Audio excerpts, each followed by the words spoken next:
நீங்க செய்யறது உங்களுக்கே பிடிக்க மாட்டுதா? அதுக்கு ஒரு காரணம் என்னன்னு தெரியாமலே தவிக்கிறீங்களா? ஏன் நீங்க அதை எடுத்து அனலைஸ் பண்ணக்கூடாது, பகுத்தறிந்து பார்க்க கூடாது அப்படின்னு சொல்ல வரேன்.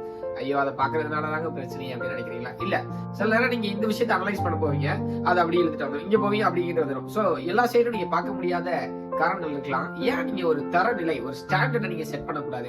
ஒரு ஸ்டாண்டர்டை செட் பண்ணிட்டு அதுக்கப்புறம் அதுல இருந்து ஒவ்வொன்றா அனலைஸ் பண்ண ஆரம்பிச்சீங்க அப்படின்னா எல்லா ஆஸ்பெக்ட் ஆஃப் லைஃபையும் யூ கேன் வின்.